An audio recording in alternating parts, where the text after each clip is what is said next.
దేవుని మాట అనే కార్యక్రమానికి ప్రతి ఒక్కరిని ప్రేమపూర్వకంగా ఆహ్వానిస్తూ ఉన్నానండి. దేవుని పెట్ట ప్రతి ఒక్కరికి వందనాలు. ప్రతిరోజు మీరు పిల్లలకి ప్రార్థన చేయడం నేర్పిస్తున్నారా? ఏ విధంగా నేర్పిస్తున్నారు? మోకాళ్ళి ప్రార్థన చేయని చెప్తున్నారా? అలా చెప్పకండి. మీకు ఏది కావాలో దేవుడిని అడుగు, యేసయ్యని అడుగు, యేసయ్య తప్పకుండా ఇస్తారు అని చెప్పటం ద్వారా పిల్లలు దేవుణ్ణి అడగటం నేర్చుకుంటారు. ఆ విధంగా పిల్లలు ప్రార్థన నేర్చుకుంటారండి. అలానే మన యొక్క యూట్యూబ్ ఛానల్ సిస్లత యూట్యూబ్ ఛానల్ ఇంకా ఎవరైతే సబ్స్క్రైబ్ చేసుకోలేదో సబ్స్క్రైబ్ చేసుకోండి, లైక్ చేయండి, షేర్ చేయండి. మీ యొక్క ప్రేయర్ రిక్వెస్ట్ని కామెంట్ రూపంలో తెలియచేయండి. ఈరోజు దేవుడు మన కొరకు సిద్ధపరిచిన ఆయన శ్రేష్టమైన వాగ్దానం చూద్దామండి. యెషయా 12వ అధ్యాయము 6వ వచనము. సియోను నివాసి ఉత్సాహధ్వని బిగ్గరగా చేయుము, నీ మధ్యన ఉన్న ఇజ్రాయేలీల యొక్క పరిశుద్ధ దేవుడు ఘనుడై ఉన్నాడు. ఆమేన్. దేవుడు ఈరోజు మనతో మాట్లాడుచున్న ఆయన మంచి మాట, పరిశుద్ధ దేవుడు ఘనుడై ఉన్నాడు. ఆమేన్. మన మధ్యనున్న దేవుడు ఎవరండి? ఘనుడై ఉన్నాడు. ఆయన చేసే కార్యములు ఘనమైన కార్యములు కనుక ఆయన ఘనుడైన దేవుడు. కాబట్టి మన జీవితంలో ఈ కార్యం ఎలా జరుగుతుంది అని మనము చింతపడవలసిన అవసరం లేదు. కానీ మనది ఏ సమస్య అయితే ఉందో దానిని దేవుని చేతులకు అప్పగించినప్పుడు దేవుడు ఆ కార్యమును ఘనముగా జరిపించబోతూ ఉన్నారు.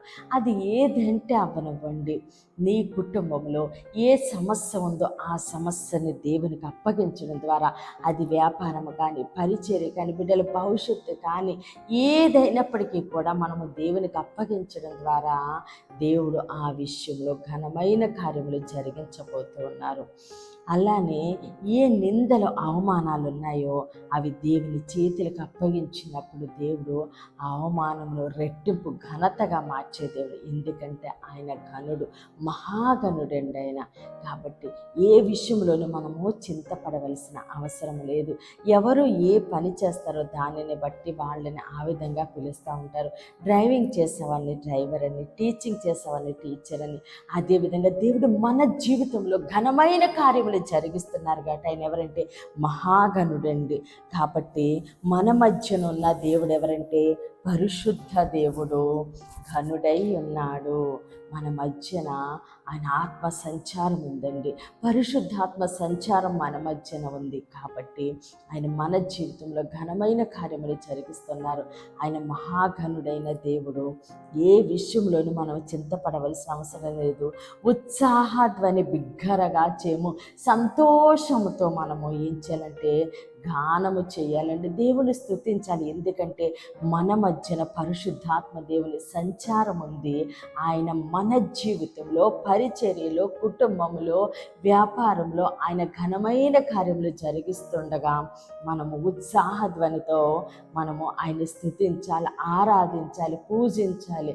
కాబట్టి అట్టి విధముగా మనము ఆయన్ని సేవిస్తుండగా దేవుడు ఇంకా ఇంకా ఇంకా అన్ని విషయంలో మన జీవితంలో ఆయన ఘనుడుగా ఉండి మన జీవితంలో ఘనమైన కార్యములు జరిగిస్తుండగా సమస్త ఘనత, మహిమ, ప్రభావాలు మనము దేవునికే చెల్లిందామండి. ఈ కొద్ది మాటలు దేవుడు మన వినికుల్లో దీవించి ఆశీర్వదించునుగాక. ఆమెన్. ప్రేర్ చేసుకుందామండి. అందరూ కనులు మూసుకుని ప్రేర్లేకి ఉంచండి. మహోన్నతుడ, మహాగణుడ, పరిశుద్ధుడానికే స్తోత్రాలు, వందనాలు తండ్రి. ఇచ్చిన వాగ్దానం మా జీవితంలో నూరంతలుగా ఫలించునుగాక. దైవజనుల వారి కుటుంబాలు, సంఘాలు, పరిచర్యలు యేసు నామములని దీవించబడునుగాక. యెరూషలేముకి యేసు నామములని క్షేమము కలుగునుగాక. ఈరోజు పుట్టినరోజు, పెళ్లి రోజు జరుపుకుంటున్న ప్రతి ఒక్కరికి సంవత్సరం ఒక ఆశీర్వాదకరముగా ఉండునుగాక. అనారోగ్యంతో ఉన్న బిడ్డలకి యేసునామములో సంపూర్ణ స్వస్థత, విడుదల కలుగునుగాక. వివాహాలు కావలసిన బిడ్డలకి యేసునామములో ఘనమైన వివాహములు జరుగునుగాక. మూయబడిన ప్రతి గర్భము యేసు నామములోనే తెరవబడునుగాక. యవ్వన బిడ్డలకి యేసునామములో మంచి భవిష్యత్తు కలుగునుగాక. చిన్న బిడ్డల చుట్టూ, ఆడబిడ్డల చుట్టూ, యవ్వన బిడ్డల చుట్టూ యేసునామములో అగ్ని కంచె ఉండునుగాక. ప్రతి బిడ్డ రాకపోకలను దేవుడు తోడుగా ఉండి క్షేమమైన ప్రయాణం అనుగ్రహించునుగాక. పంటలు పండిస్తున్న ప్రతి రైతుని దేవుడు దీవించి ఆశీర్వదించునుగాక. దేవుని మాట అనే పరిచర్యలో పాలిభాగస్తులై భారం కలిగి ప్రార్థన చేర్చున్న ప్రతి ఒక్కరిని దేవుడు బహుగా దీవించి ఆశీర్వదించునుగాక. Amen, amen, amen. దేవుడు మిమ్మల్ని మీ కుటుంబాన్ని దీవించి ఆశీర్వదించునుగాక. ఆమెన్.